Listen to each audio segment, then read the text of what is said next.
Hi, this is Shankar. Today my topic is physics. This video is useful for upper primary and high school students especially. So my topic is how to find the percentage of copper in gold. అంటే బంగారంలో copper percentage ఎంత అనేది కనుక్కోవడం ఈ video యొక్క intention. So generally మనం బంగారాన్ని క్యారెట్ల రూపంలో కొలుస్తాం యూనివర్సల్లీ, బట్ బంగారాన్ని మెజర్మెంట్ చేసేదాన్ని క్యారెట్స్ అంటాం. So 1 carat is equal to 200 milligrams, but 5 carats is equal to 1 gram. మనం తులం అని అంటాం జనరల్గా. 5 carats is equal to 1 gram. So యాక్చువల్గా క్యారెట్స్ అనేది ఏంటంటే 1 క్యారెట్ నుంచి 24 క్యారెట్స్ వరకు ఉంటాయి. గోల్డ్ అనేది మనం దాంట్లో మెజర్మెంట్ చేస్తాము. సో దాని రకం అన్నట్టు. సో ఈ 1 క్యారెట్ నుంచి 24 క్యారెట్స్ అనేది దాంట్లో గోల్డ్ స్వచ్ఛతని బట్టి దాన్ని డిసైడ్ చేస్తాం అన్నట్టు. అది 1 క్యారెటా, 2 క్యారెటా, 3 క్యారెటా, 24 క్యారెటా అని.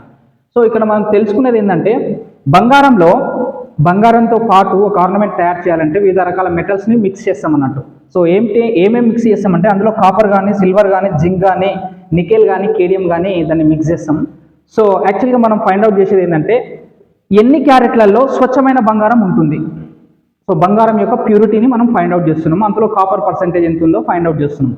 సో యాక్చువల్గా ఐఎమ్ టేకింగ్ 24 క్యారెట్స్. ఇది ప్యూర్ గోల్డ్ అని అంటాము, స్వచ్ఛమైన గోల్డ్ అని అంటాము. సో ఎట్లా ఫైండ్ అవుట్ చేస్తామంటే మనం ఎన్ని క్యారెట్లు అయితే తీసుకుంటామో అన్ని క్యారెట్లు డివైడెడ్ బై స్వచ్ఛమైన బంగారం డినామినేటర్లో.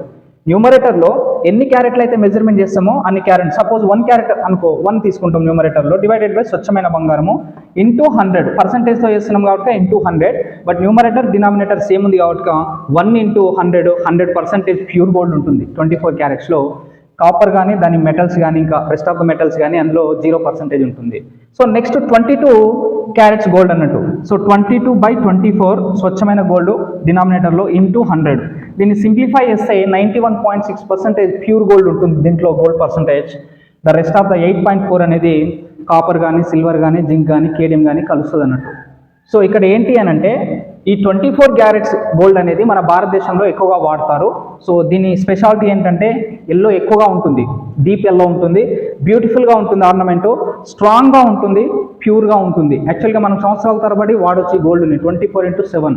So that is 24 carat gold. So 21 ఉందనుకో, 21/24 pure gold into 100.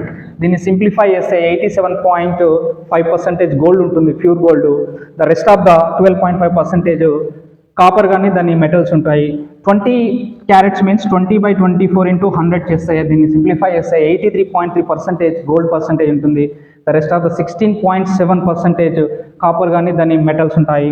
So the rest of the metals 19 means 19 divided by 24 into 100. Year 24 into 100. దీన్ని సింప్లిఫై చేస్తే 79.16% ప్యూర్ గోల్డ్ ఉంటుంది, 20.84% కాపర్ ఉంటుంది. So 18 క్యారెట్లో 18 divided by 24 into 100. Okay, year 75% gold ఉంటుంది, 25% copper ఉంటుంది. So this is the purity of gold. Actually Archimedes అనే ఒక scientist, ఈయన ఏం చేశాడంటే పదార్థాల యొక్క స్వచ్ఛతని ఈయన కనిపెట్టాడు. సో దానికి ఫార్ములాని ఉపయోగించి మనము ఏదైనా పదార్థాల యొక్క స్వచ్ఛతని కనుక్కోవడం అన్నట్టు. సో దానివల్ల బంగారం యొక్క స్వచ్ఛతని మనం ఫైండ్ అవుట్ చేస్తున్నాము. యాక్చువల్లీ 1 క్యారెట్ తీసుకున్నాం అనుకో, 1 డివైడెడ్ బై 24 ఇంటూ 100% చేస్తే దీంట్లో 1 క్యారెట్లో 4.17% ప్యూర్ గోల్డ్ ఉంటుంది. The rest of the 95.83% copper, దానికి సంబంధించిన మెటల్స్ ఉంటాయి. సో మన ఏవైనా సరే ఆర్నమెంట్లో తయారు చేయాలి అని అంటే 24 క్యారెట్స్ చేయొచ్చు, 22, 18, 14, 10 క్యారెట్స్ బాగా ఆర్నమెంట్స్లో యూజ్ చేస్తారు.